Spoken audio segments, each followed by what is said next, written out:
ताबडतोब महाराष्ट्रातील प्रत्येक बंजारा समाजाच्या तळाला लोकांना या ठिकाणी एसटी कॅटेगरीमध्ये सामील करून द्या। सोलाल महाराज की जय, सोलाल महाराज की जय।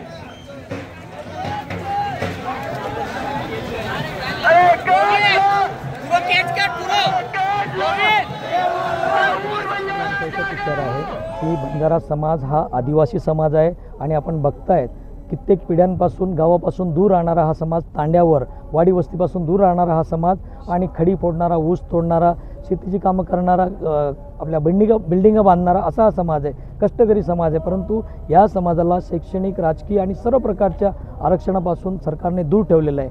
आम्हाला विजयंतीचं जरी आरक्षण असलं तरी ते तोडकं मोडकं आरक्षण आहे, त्याच्यात घुसखोरी केल्यामुळे आम्हाला न्याय मिळालेला नाही आहे। हैदराबाद गॅजेटनुसार जे आज आमच्या मराठा बांधवांना रिझर्वेशन मिळालं त्याच पद्धतीने त्याच धर्तीवर आमच्या बंजारा समाजाला सुद्धा जे मराठवाड्यात आहेत आणि जे विदर्भात आहेत त्याचप्रमाणे बेरर आयोगनुसार या आमच्या संपूर्ण महाराष्ट्रातील बंजारा समाजाला एसटीचं आरक्षण मिळावं या मुख्य मागणीसाठी आज आम्ही इथं जळगावला आपण बघितलं की लाखोंच्या संख्येने आलेले पूर्ण महाराष्ट्रात असेच आलेलं आहे। परंतु याच्या पुढेही सरकार जर दखल घेत नसेल तर बंजारा समाज रस्त्यावर उतरणार आणि पुढे भवितव्यात काही घडलं तरी ह्या समाजाची जी ताकद आहे आपण बघितलेली आहे। जो बंजारों की बात करेगा वो राज करेगा।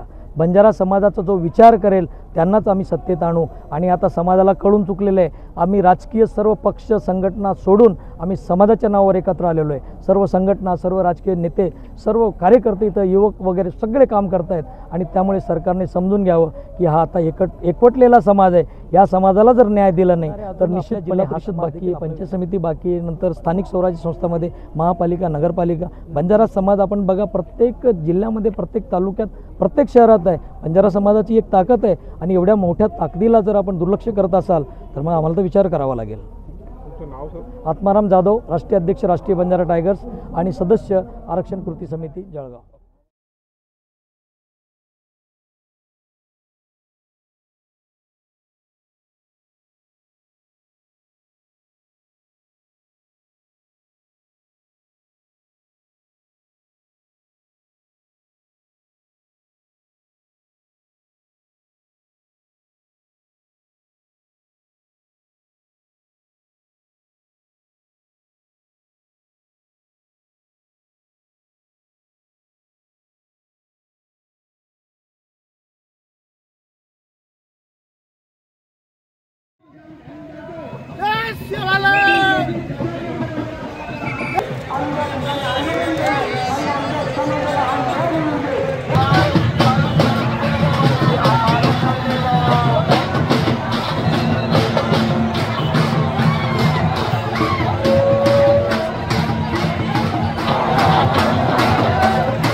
टी आरक्षणासाठी हा मोर्चा होता.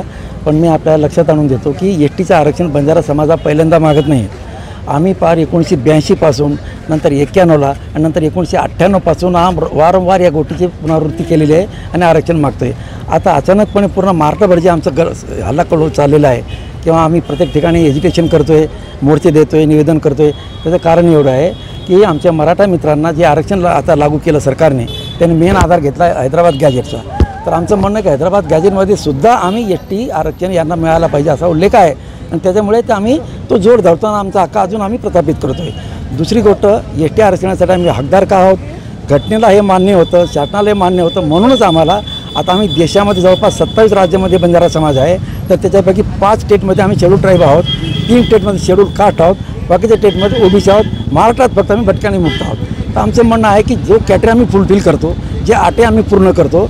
आता आमच्या ताईंना, बाईंना, आजींना, ताईंना सगळ्यांना पाहिलं तर हे सिद्ध होतं की हे आदिवासी आहेत, हे आदिवासीचे हकदार आहेत आणि हे हक्क आम्हाला मिळावं म्हणून आज आम्ही सगळे मोर्चे केले. आता तालुका लेवल आणि जिल्हा लेवलचे सगळे आमचे मोर्चे आता आटपत आलेले आहेत. उद्या धुळ्याला आहे, नंतर नाशिकला आहे आणि त्याच्यानंतर मुंबई आणि त्याच्यानंतर गरज वाटली तर आम्ही दिल्लीसुद्धा जाऊ. पण आता आमचा हा निर्धार आहे, जोपर्यंत आमची मागणी मान्य होत नाही तोपर्यंत आम्ही या शासनाला सोडणार नाही. कारण दुःख या गोष्टीचं आहे की शक्तिशाली आणि बाहुबलाच्या जोरावरती आरक्षण जर मिळत असेल तर आम्ही ते कॅटेगरी फुलफिल करणारी माणसं आहोत. तेव्हा आम्हाला तुम्ही निग्लेक्ट करू नका, आमचं आरक्षण द्या आणि आरक्षण जर मिळालं नाही तर हा लढा थांबणार नाही आहे. इथं खाली झाकी आहे, आगे आगे देखो होत आहे का, या स्टेजवरती आम्ही आता आहोत. धन्यवाद. तुमचं नाव आणि पद? राकेश जाधव, मी राष्ट्रीय अध्यक्ष बंजारा क्रांती दल.